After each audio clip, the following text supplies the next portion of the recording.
Hello, my noble band of outlaws. Outlaw Samurai coming at you live with a video. Drinking an RC Cola. Well, as you normally know, I'm a katana guy. I love katanas, and I love single-edged swords in general. What happens when you're filthy gaijin and want to rediscover your historical European roots? Well, buy a longsword! And the sword I happen to have bought, if you give me a moment, fan was going on in the background, but in any case, is the cold steel Italian longsword. Now, before I open up the package itself, I did buy the Man at Arms version, that should be said, or the MMA, or the MAA, or MMA or AMAA. It's one of the two. In any case, versions of the sword, which is completely black. It's black and steel, black and leather, blackety black. Uh, it's got blackety blackness, as in Matthew Jensen likes to say. I'm going to be reading the description from Cult of Athena for the measurements and everything else. I bought this from Amazon, but the reason I'm using Cult of Athena is because it's more trusted in their dimensions. So a quick little recap. I'm trying to do these reviews, get better at doing actual justice to the reviews. The era of the longsword spanned almost 3 centuries, 1350 to 1650. This undoubtedly was because it really worked. It was a feature distinctive cruciform hilt and a long double-edged blade. They give a general brief description of the longswords. Modeled on the... I'm skipping through this because it'd be 10 minutes before I got done with this one thing. Modeled on the Italian concept of sword design, the blade and balance slightly favors thrusting attacks. However, its cutting edges are astonishingly effective too and can deliver some downright ferocious blows. Additionally, its simple cruciform hilt is also all business with a long, unturned crossguard, leather over wood grip, and a counterbalancing fishtail pommel. Please note that this product suffers from some cosmetic bullshit and wig and loose guards. I can fix that. Just people complain about the cold steel Italian sword having loose fittings. That can easily just be remedied with flooding the thing with JB Weld, which honestly I would do, but I'm a redneck, so in any case, that's the description. The specifications on the sword: overall length 47 and a quarter inches, blade length 35 and 5/8 inches, making this the longest sword I have. Weight 2 pounds 8 ounces. Edge very sharp, a diminutive term there. Thickness 6.6 millimeters at the base and tapering down to 4.9 millimeters at the tip. I'm not really sure how much that means in inches, but yeah. The pommel is a nut construction, which again I could just JB weld this stuff together, so it doesn't really matter to me. Point of balance is 4 1/4 inches from the guard. Grip is 8 5/8 inches. Blade material is 1055 high carbon steel. The type is longsword. The classification is battle ready. The culture is Italian. Manufacturer, cold steel. Country of origin, China. Let that sink in for a minute. Place of origin for the sword is China, yet it's an Italian longsword. But, with any case, with all the disclaimy bullshit out of my way, let's get to opening the package. And to open a sword, you must use a sword. All the sword freaks out there will understand the struggle is real. The struggle doing this is real. Okay, so I can just get the. Okay, so yeah, that's not working. So we're going to go to the tried and true method of opening boxes, and that's with a utility knife.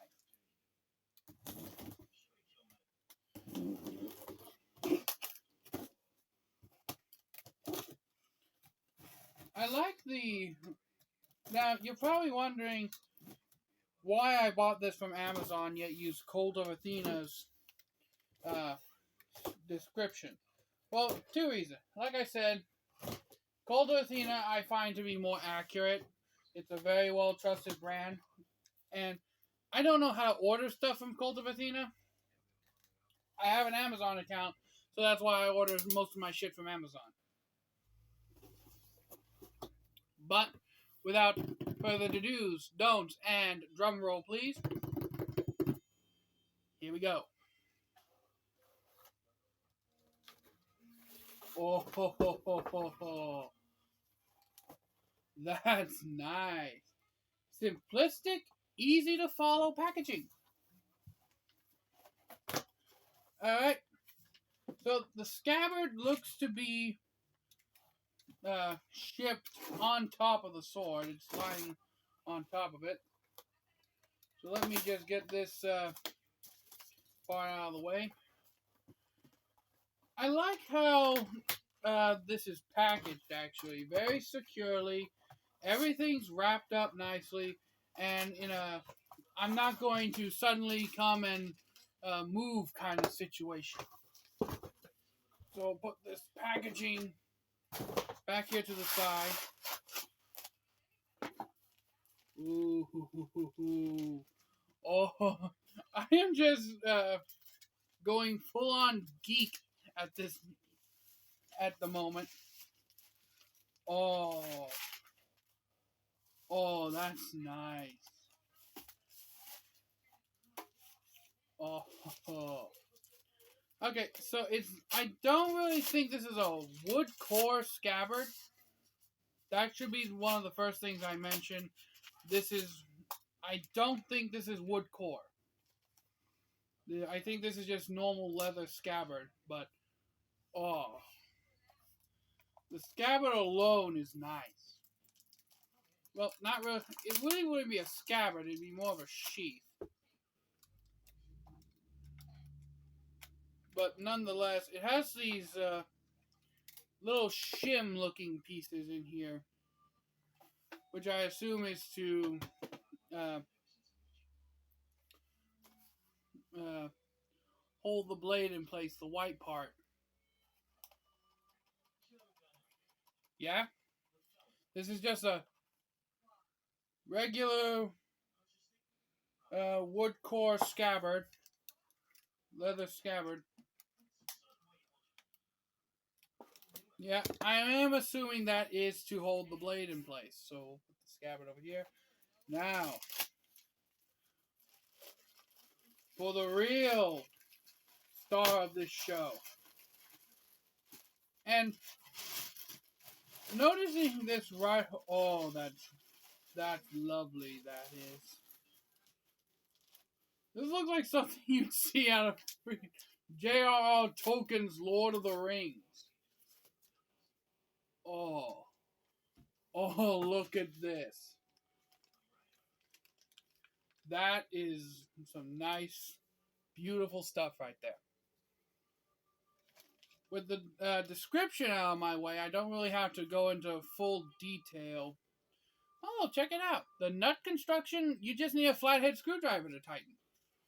So that's cool. Wipe the crossguard off, and now take the blade condom off. Oh.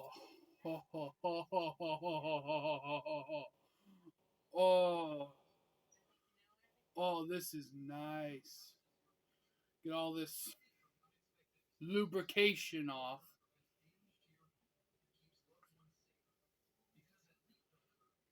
Now, as far as I'm aware, this sword is an oak shot type 18B. Uh,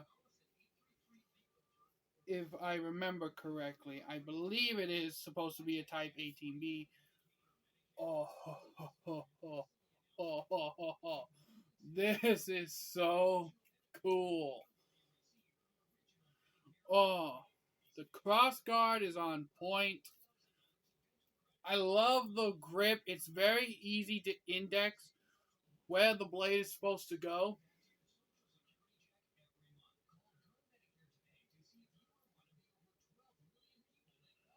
Sword appears to be perfectly straight. There's some waves in the blade, but aside from that, I don't really care that there's waves in the sword blade itself. But damn, if this thing doesn't look cool. The edge is there. Holding this in my hand, I can definitely get a feel for how this thing likes to be swung. It almost kind of feels like a katana in the sense of the grip just tells you which edge is supposed to be the primary. With a double-edged sword like this, one edge is usually the primary edge, and then the secondary edge is sometimes slightly blunted or even made a little sharper, so you can do false edge cuts, I believe. Oh, ho, ho. Oh, it does that percussion thing. It does the percussion thing that longswords do. Oh, this is my first ever longsword, actually.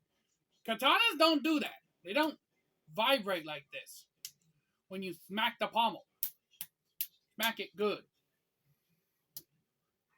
But the center of percussion seems to be right about here. And look how much blade you have afterwards. This thing is awesome. I'm just going geeky over here. Now, since I did all the blade specs in the beginning of this video, you just see me go geeky, but let's have an up-close look at the blade. A fishtail pommel, the cross guard, black leather grip with two risers that my pinky naturally sits in.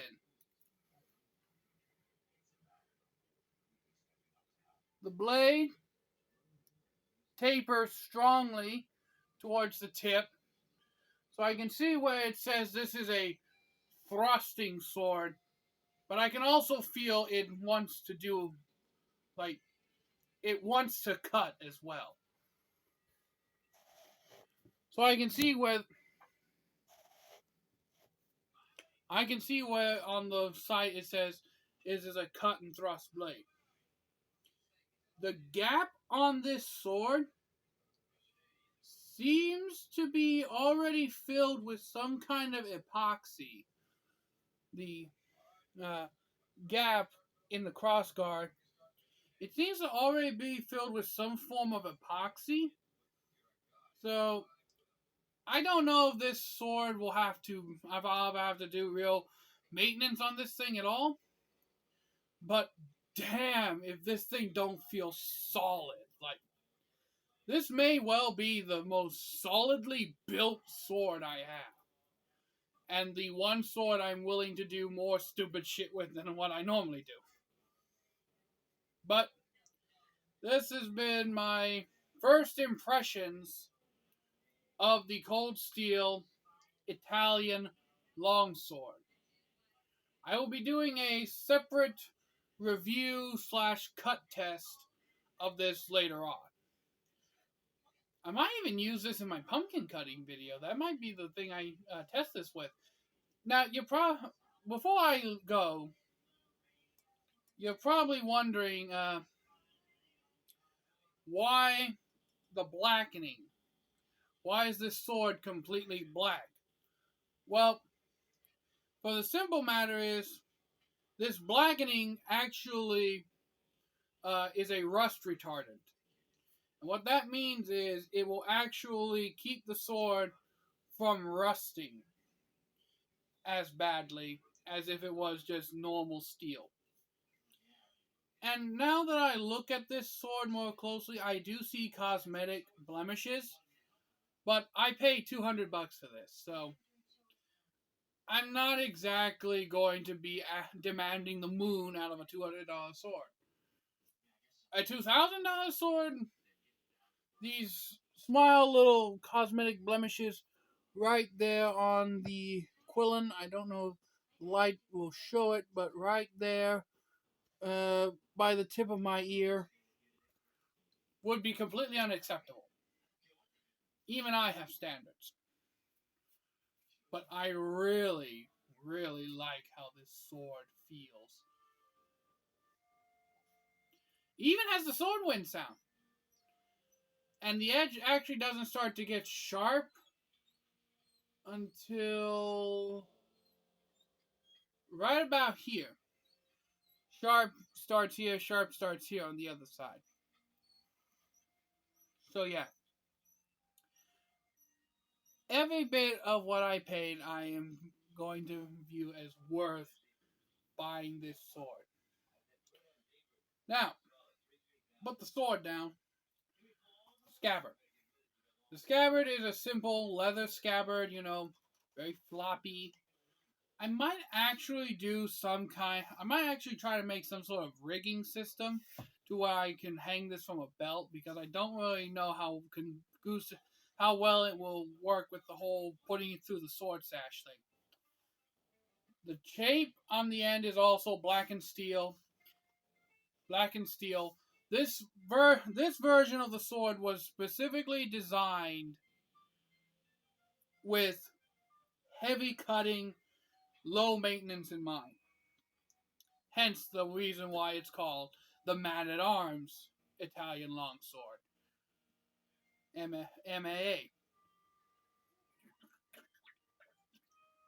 Because this was designed to be taken out and cut shit that would usually cause a normal blade to rust pretty substantially.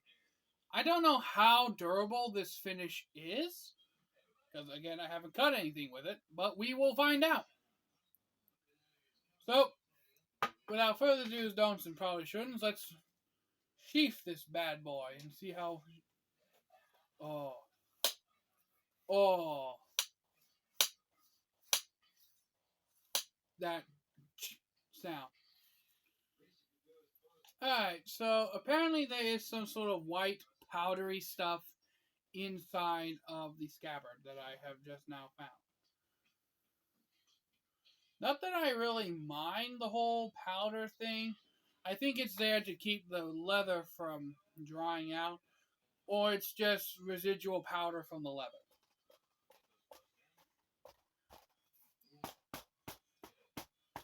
A lot of it comes out with a few good beats on your leg. But in any case, I'm going to say every bit of this sword was worth every penny I spent. So, I know I've rambled on and on and on, and I'm going to, when I make the review, I am going to basically summarize everything much better than I have today. So until next time, my noble band of outlaws, Outlaw Samurai tells all y'all, be crazy rednecks, be safe in using your weapons, and I'm out. Peace.